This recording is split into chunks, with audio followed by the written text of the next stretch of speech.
Sabadão também é dia, como diria o poeta, chega mais, meus caros. Vamos falar de Corinthians. Fui muito cobrado no meio da semana porque eu não fiz o quadro aqui, não falamos no pós-jogo contra o Novo Horizontino pela Copa do Brasil, vitória do Corinthians, mas a desculpa que eu tenho é muito boa, né? Tava no meio da cobertura da Liga dos Campeões, semifinal, 3-3 Inter de Milão e Barcelona, tinha muita coisa em cima da bandeira, difícil. Mas vou me redimir e bora trocar uma ideia sobre essa vitória importantíssima, tá? No início do Campeonato Brasileiro, por vários fatores. Primeiro porque o Corinthians não ganhava do Internacional e há uma rixa deste século das duas equipes e o Corinthians não conseguia vencer desde 2020. Segundo porque o jogo era em casa e a torcida do Corinthians, depois da goleada contra o Flamengo, precisava ver uma resposta da equipe titular, né? Contra o Novo Horizontino foi um time bem mistão, mas a verdade é que precisava ter um jogo desse em que o Corinthians demonstrasse pelo menos uma postura muito boa.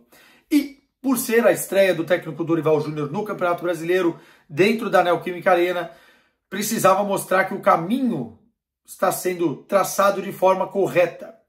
O Dorival é um treinador que inventa muito pouco, consegue agregar o grupo e consegue também beber da água positiva do que foi deixado para trás. Não é aquele cara que chega, vou mudar, vou revolucionar tudo aqui e vai ser da minha maneira. Não. E isso é de muito valor hoje em dia, né? Porque além disso ele implementa estratégias que a gente já consegue ver, não em pleno, porque isso ele pegou o carro em movimento, então vai demorar um pouco para ele ambientar os jogadores no que ele pensa no estilo de jogo do Corinthians, isso individualmente e coletivamente, tá? Porque a gente ainda vê vários problemas, tanto que o Corinthians toma virada também por conta dos seus problemas dentro de campo, mas já dá para ver um pouquinho como o Dorival vai trabalhar essa equipe. E é isso que a gente vai falar por aqui. Chegou, deixou o like, deixou o comentário. Alô, corintianos e corintianas? Comentem aqui, eu tô com saudade de vocês. Então comente. E se inscreve no canal, por gentileza. Bora lá então. O Corinthians começou num 4-4-2, tá?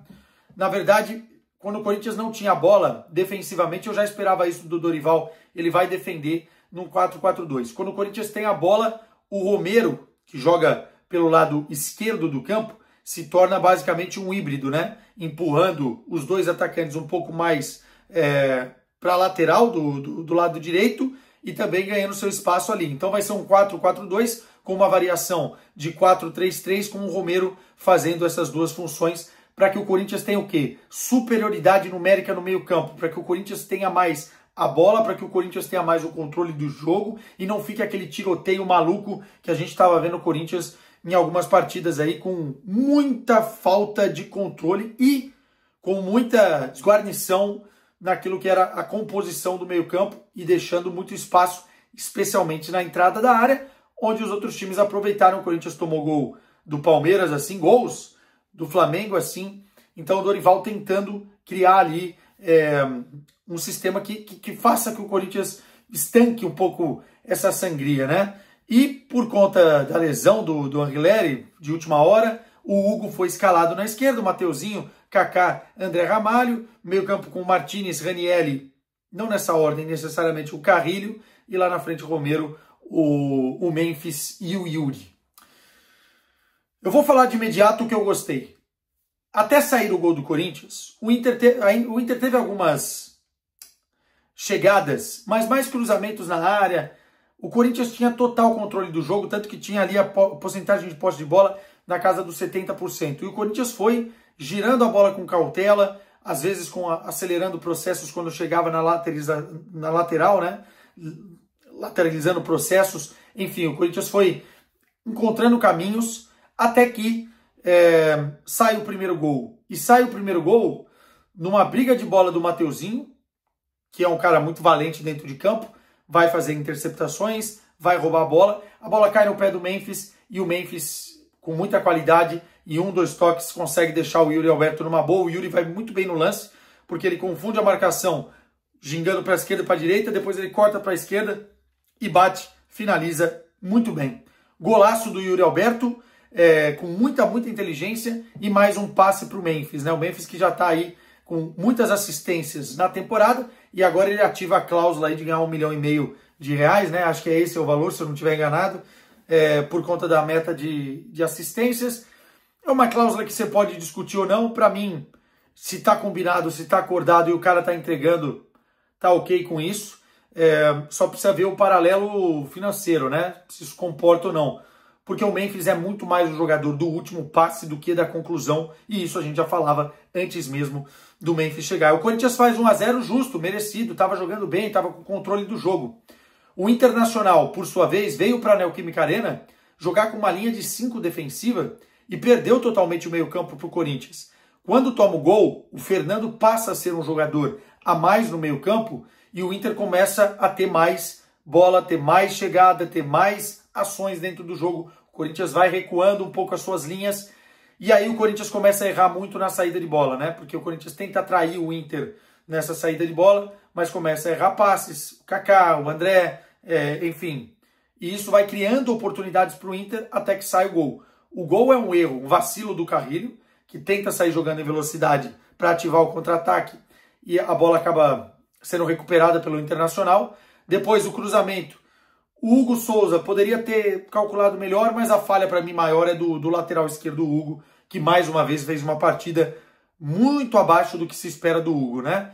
Ele está perdido no lance e o Aguirre acho que entra nas costas, lá ele, e faz o gol de empate.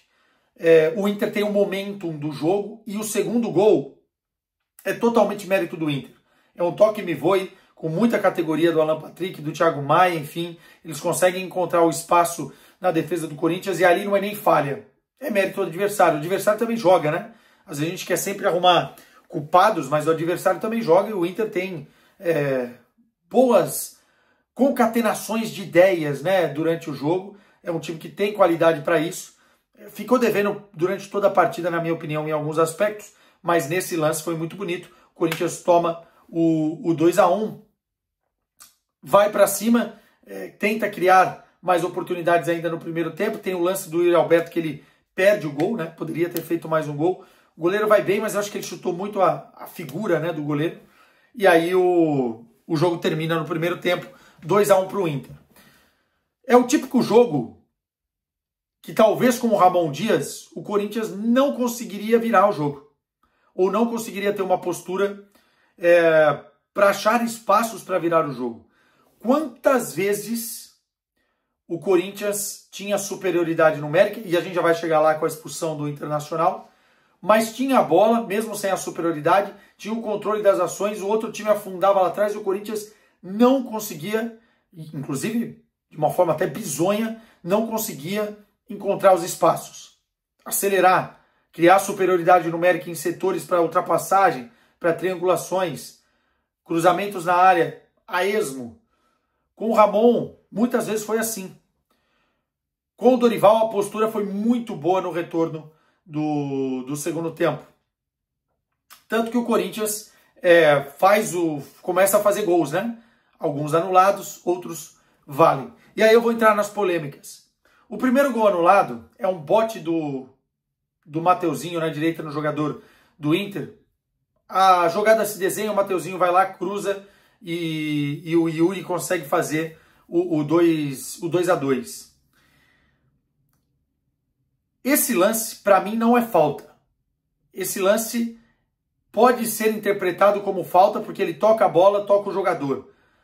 Mas o Mateuzinho, na minha opinião, toca mais a bola e sai limpo na jogada e o jogador do Inter dá um pulo. Eu não daria falta nem no VAR. Mas tem gente que daria. Eu acho que é um lance interpretativo porque tem o toque. O toque no jogador acontece, não dá para brigar com a imagem. O meu problema é que o árbitro estava inteiro olhando o lance. Se ele não deu quando o jogo estava rolando e no desenrolar sai o gol do Corinthians, para quem no VAR? Em outros lugares aqui na Europa, isso não aconteceria, o VAR não chamaria. O árbitro usou pela primeira vez no jogo a muleta de ter o VAR para não marcar a falta que ele provavelmente achou que era falta ou não, mas como ele sabia que tinha o VAR intervindo, ele deixou seguir e logo se vê. Mas é complicado, porque você perde tempo, você tira a autoridade do árbitro e você sempre toma a decisão com base no que o VAR vai fazer. Então você meio que liba, né, o que está acontecendo com o árbitro. Enfim, não gosto dessa postura. O Corinthians continua em cima. O que o Dorival faz muito bem aqui, um parêntese estratégico para o segundo tempo. Ele tira o Hugo, põe o Bidon. O Bidon entra muito, muito, muito bem. E ele joga o Martinez um pouco mais na posição inicial do Carrilho e o Carrilho para a direita para dobrar com o Mateuzinho para ter mais chegada. E o Carrilho joga o jogo praticamente no segundo tempo como ele jogava na época aqui de Sporting e Benfica, como um ponta direita. E isso é muito inteligente, porque o Carrilho tem bom cruzamento, tem boa leitura de chegar na linha de fundo. Às vezes vai faltar fôlego para ele, porque ele já não é um menino, né? Longe disso. Mas ele cria mais jogo por ali, e por ali o Corinthians achou um lugar para chegar, para agredir o Inter. Tanto que o Inter vai voltando, mas não consegue defender bem. E o Corinthians gira a bola com velocidade até chegar no Carrilho. Gira a bola com velocidade até chegar no Carrilho. E o Bidu, muito inteligentemente, não fica esperando o jogo aqui atrás. Ele invade a área, ele ataca o espaço dentro da área, criando mais um jogador para dar confusão nas costas do lateral direito. E é por aí que sai o gol do Corinthians, né? Cruzamento, tá, o Bidu escora, o Yuri faz o 2-2. Daí vem o 3-2, que foi anulado, que é o gol do Memphis. Falta na origem do lance. Mais uma vez, o árbitro está de frente para o lance. O André Ramalho vai disputar a bola, acerta o jogador do Inter, a bola corre, acaba terminando no gol do Memphis. Aliás, parênteses, não valeu, mas foi um golaço, hein? Um sem pulo de primeira, bola ainda toca na trave, aquele gol que fica ainda mais bonito esteticamente porque bate no travessão. Mas não valeu. E eu acho que é justo não valer, porque realmente teve falta nesse lance na origem. Mas mais uma vez o árbitro usou de muleta o VAR. Poderia ter marcado o lance então na origem. O Corinthians continua, mantém a postura. E isso é de se dar valor, porque em outros momentos o Corinthians não teria isso. E vai lá e faz o terceiro gol na penalidade. Falando da penalidade. O Romero, do Internacional, o irmão do nosso, estica demais a perna. Ele corre o risco. Ele pode pegar a bola, mas ele estica demais a perna. Se a bola não bate no jogador do Corinthians, poderia até ter marcado falta em 2 lances, porque ele estica e é jogo perigoso. Mas o pé do Romero acaba solando, né? Com as travas na chuteira, o peito do jogador do Corinthians. Bola ou não, ele acerta. E aí o pênalti é bem marcado, vai no VAR, mais tempo parado. Se não me engano, foram 14 minutos de acréscimo no jogo. E o Yuri faz o hat-trick. Parêntese pro Yuri, tá? Precisava descarregar, né? Faziam 7 jogos que o Yuri não marcava e um hat-trick na Neoquímica Arena. Ele que já é o maior artilheiro do século do Corinthians, com os gols que ele fez. Primeiro hat-trick do Campeonato Brasileiro. O Yuri é aquele típico cara, o corintiano sabe disso, que precisa de confiança. E a confiança veio nesse hat-trick contra o seu ex-time. Enfim, tem lei do ex, comemorou tirando a camisa, tomou o cartão, enfim, mas foi importante para ele. Na sequência, o Inter vai para cima, o Corinthians tenta se defender, mas não deixa de atacar. E isso é uma outra coisa importante. Com o Thales Magno, as substituições do Dorival foram fazendo sentido. Ele foi colocando jogadores que realmente entenderam o que precisavam fazer dentro de campo. O Thales Magno entrou bem, o Coronado entrou bem, enfim. E aí o Corinthians aproveita e não tira o pé do acelerador para matar o jogo. Porque em outros momentos também com o Ramon, como foi com o Internacional na temporada passada, que o Corinthians toma o gol de empate naquele jogo que não podia empatar, porque o Corinthians estava na zona de rebaixamento. Era só defender, acabou o jogo, furava a bola.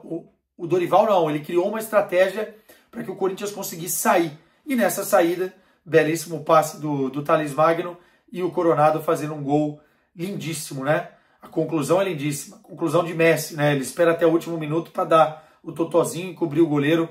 Comemorou muito, saiu dizendo que ama a torcida do Corinthians.